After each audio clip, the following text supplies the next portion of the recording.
Why is it that we feel we are not self-approving to try a new opportunity, to risk embarrassing ourselves, to grow, and to try something that potentially isn't us right now? We don't fit that title, we don't fit that role as of right now, but we tend to stop ourselves because we feel like we're an imposter in fake clothes, fake garments, just putting on an act. And often it's like we want to stay inside of our tiny little box, happy, content, safe, inside of the four walls that are our world. And perhaps it's we don't want to realize that we're not really as good as we perceive ourselves in our mind. It's easy to see a video of someone doing a cool trick, or someone beating up a robber, or someone doing something really crazy and automatically think, I could do that. I could do that. That's easy, that's on me.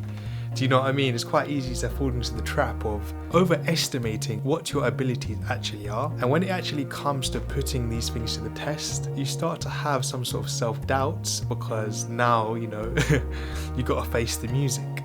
But once we realize that there are people who will only be reached if they are reached by you, we can start to peel back the layers of anxiety and perhaps even change one life. You probably have heard that nobody is you, which is obviously a fact. You are your own being, you have your own unique thoughts. Perhaps somebody stumbling across your video, your idea, your concept, your art, your business, that could have a knock-on effect to affecting somebody's life down the road.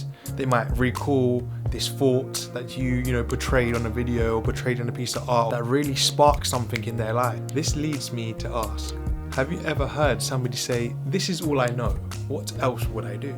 Usually it's the case that they flirted with the idea of trying something new, something daring, something spontaneous. But they're so bogged down, they're so trapped in their history that they think only because their past 10 years have been a certain way, the next 10 years have to be the same. Usually we don't want this, but we're trapped in our little bubble, trapped in ourselves, if you would like, because we're comfortable, we're safe, we're secure in our jobs, in our current responsibilities or current way of life. And we know by doing X, Y, Z, we will get a certain amount of money, and you can keep going by year after year in this same manner. And often trying something new makes you feel out of place, especially when you feel like you're walking the walk, perhaps trying to talk the talk, but it's as if the people around you can smell that you just don't belong there, that you're faking it. You really are just faking it until you make it. All eyes seem like they're only on you. It seems like people are laughing at you, judging you from the sidelines, giggling. Usually it's the case though that they're insecure within themselves. They're hoping that you don't do well, so that they don't have to self-reflect on the idea that they came from a similar background, yet you made it, you betted on your own life, and you happen to prosper. Having that self-realization can really suck because it means you actually have some work to do. And as we discussed, doing things outside of your day-to-day, outside of the norm that you're used to, that you can pretty much do on autopilot, it really is an uncomfortable feeling. People don't like to be challenged about how they live their lives, about how they should do things if they want to improve, because people often think that they know it all. And I remember hearing, I can't remember where I heard it from, but you want to engage with every single person as if that person has some sort of knowledge that you don't know. Because as humans, we're naturally going to, judge someone within 20 seconds of meeting them. If you can give someone a chance to actually, I guess, win you over in a sense, just giving people a chance gives you that direction and that route to, I guess, have more of a broad mindset. Usually when someone makes it, if only I had the opportunities that he had, or if I just got lucky, or if I had this and that, it's like, people are so easy to quickly just think, it's not my fault. It's not nothing I've done. It's not how I've played every single piece, every single action. It's not what I've done or what I haven't done, more likely. It's outside sources of, this is this fault and this person's fault, and if only I had this, and if only I was raised this way. And it's like, bruh, thoughts. Usually they are consumed with these envious thoughts because they literally lack the self-discipline to change their lives.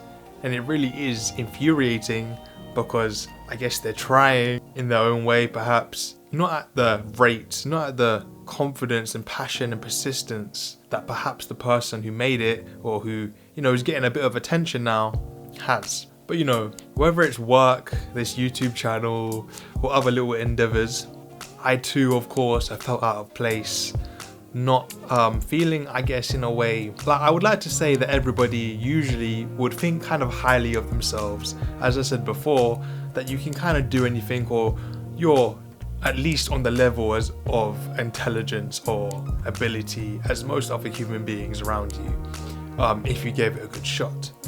So it can be very humbling, very infuriating, very, I guess, a sense of anxiety when you genuinely have tried your best, you've put everything you can, but it's like you literally cannot, it's just you cannot comprehend how to do something, how to change, how to take that step forward. And sometimes I think this is where having a more open mindset, being able to learn something from someone new, and just have, you know, giving somebody a chance, because often I'm sure people, because I was an apprentice in my workplace, and oftentimes you're kind of put in an umbrella that you're still an apprentice, so anytime you say something, it can kind of be overlooked, like, yeah, anyway, like, do you know what I'm trying to say? So I've kind of felt in that way before as well, and I think giving people the opportunity to, you know, say their piece, whether it's right or wrong, can be quite good. And also, I guess it comes with a sense of pride as well, because everybody wants to be perceived as, you know, good, as someone who's valued, a valued member of society, or a valued friend, or someone to depend on. And you would be lying if you said you didn't care about it, like external sources or what people thought about you, because, you know, that's just a lie. And secondly, being socially like exiled or isolated can feel very lonely and scary, because going back to like way back when, like back in the dinosaur ages, being isolated was unsafe, right? It was you're away from the pack. So it's kind of an inbuilt thing within us to be within groups, to feel safe within the flock, because being isolated usually meant death. So what happens when an imposter becomes a dreamer? Because look, in the beginning, if you're just starting out, you have no presence, nobody knows you exist.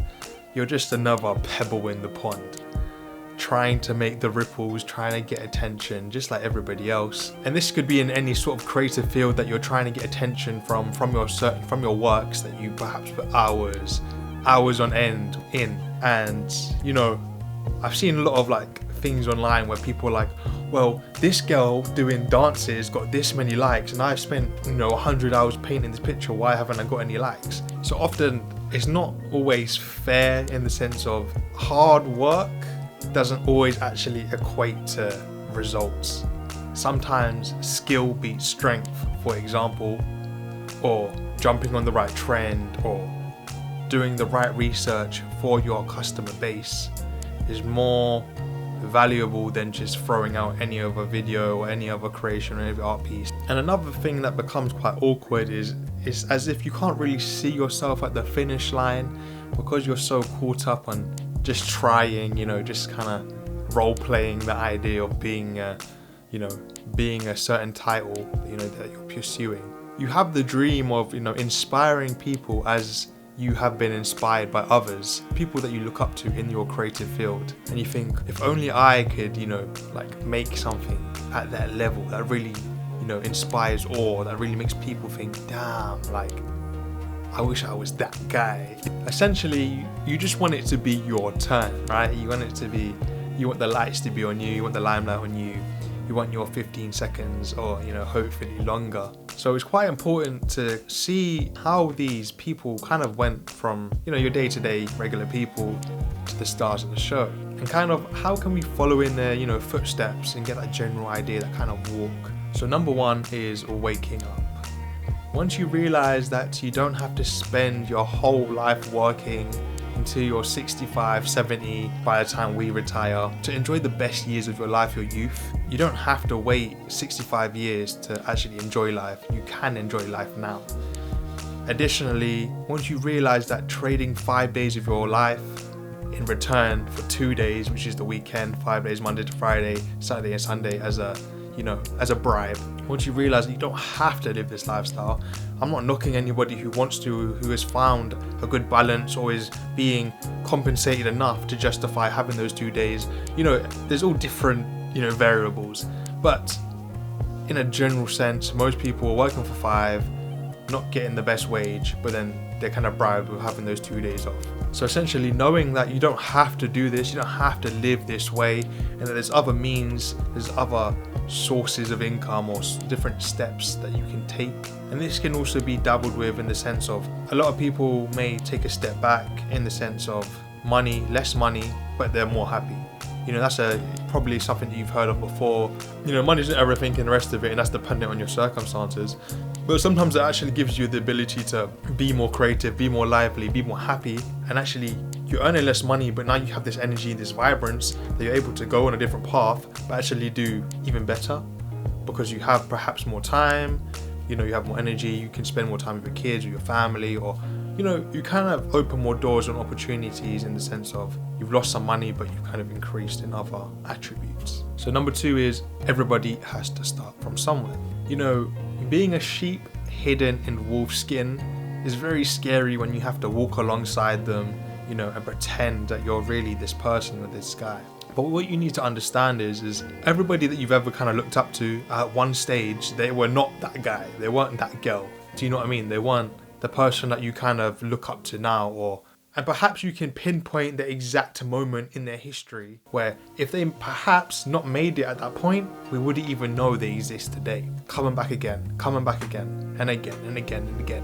And then eventually, we see them on TV. So number 3 is it security or is it a trap? So oftentimes we can, kind of be swayed by family and friends, and usually they have actually good intentions in the sense of they don't want to let you risk it all and then have to say, I told you so. And often case, there's a lot of young people who are dumb, let's be real. Asking somebody for advice in the sense of somebody who hasn't made it in your field, it doesn't really make much sense to ask them very in-depth things, because it's they only know stuff within their bubble, right? Of course, if you value somebody's opinion and they're not really familiar with the field, but they can give you sound advice, of course listen to it. But my main point here is just to be aware that sometimes somebody who is not in that bubble, in that environment, can't always give you the best advice because they're thinking of a view outside of that bubble. But yeah, this is quite a nuanced idea, because then it kind of falls into if you're in some sort of scam or cult, it's almost saying, oh, don't believe anybody outside of your bubble, it's safe in this bubble, you have to. So what I'm trying to say is think for yourself, weigh up all the pros and cons, give everybody a chance to tell you what they think honestly without lying to your face, and then you now need to make the deciding choice with all that information. Number 4, what makes a good story? Well, a good story needs some conflict. We love a happy ending because there was some ups and downs beforehand, right? If it was just always good, there doesn't need to be a happy ending because the whole movie was happy. So there needs to be something dramatic, some sort of conflict, some sort of drama that happens, which eventually gets resolved, and then we get to a happy ending, or if not, sometimes a sad ending, which then could lead to the next one, which is more conflict. And often the fun part of the story is the journey, not the end result, right? So cool, you got the happy ending, but the fun part was all the drama that was going back and forth and all the different scenes and dynamics and events that happened in between. Whether you win or fail in your journey without any conflict, without any losses, it's not really a journey. You haven't really learned anything. It's almost you've just been handed something on a silver platter. If everything goes right the first time, I mean, God willing, I'm not gonna try and not say that's not a good thing, but you don't build any character or any substance if everything is just handed to you. You can enjoy the ups, you can appreciate the ups because you had to endure the downs, or you can kind of keep things how they've always been and will always be. The choice is yours. So next is realizing that we need to keep the promises that we tell ourselves. So now you need to look at what systems, what are you going to do, how are you going to do it. So I've looked into things like with the bullet journal method, building a second brain with the para method, and later on I might be looking into the getting things done method, just to give you maybe perhaps an idea, some sort of systems that you can kind of help organize your flow. And then of course, once you've devised your plan, a plan is only worthwhile if you actually do what you planned, right? Because I say this because oftentimes it's easy to get a dopamine hit off of telling your friends and family what you're going to potentially do. And you know, once you've let everybody know, it's like you can't really bother now because you've already got that acceptance from the people you know and love. And that's sometimes just enough, just to make you feel like, yeah, I am doing something productive with my time. But really, this is building a negative feedback loop, because you can get this reward, this feeling of being accepted or being praised without actually doing the work. So sometimes it's actually better just to do the thing and then afterwards talk about it, because one, you don't get any bad vibes from people like kind of like doubting you, you know, or like sneak dissing you, and two, you actually have something to show for it, like once you've talked about it, like, yeah, I actually have done it already. This is obviously in a way hard, because you actually have to have the mental fortitude to fight through and decide to sit down and, you know, spend an hour painting the picture that you want to paint, or, you know, putting your actual mind into something outside of, you know, scrolling on social media and just sitting there watching movies. You actually have to sit down and focus. Like, think about the surrounding things around it. What do you want as accents, and what do you want as highlights, and what do you want as like a supporting piece, or what kind of characters do you want to build in a story, or do you know what I mean? There's so much to think about. Like, you can't really get bored in a sense, like you can, but you know what I mean? Like, it's like you really are in your craft. You just want to make things better every time, and you want your next piece of work, your next content, your next piece to be better than the last. Because, and obviously this comes with momentum as well. Once you've kind of, you know, got into the flow of doing things, it's easier to keep it going, because you're not as rigid or, you know, stuck up in the idea of, I can't be bothered, because you perhaps now you've got a positive feedback loop of doing the work.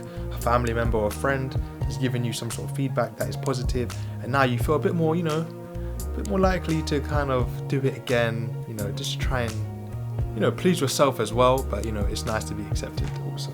And another thing that's really, really important is something that I do like loads, but sometimes we get so bogged down on our next goal, our next objective, that we forget that what we prayed for is what we have now. Like, we're living what we prayed for, and we're kind of just like sweeping it under the rug, like, what's the next shiny new thing that I want? What's the next thing I can grab?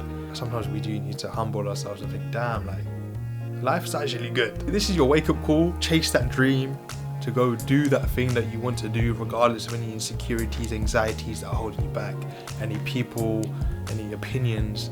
If you have this goal, this desire to go do it, just do it. So I really hope this has kind of helped you to take a step in the right direction. I hope you was able to gain some sort of value from this video. And anyways, end of it.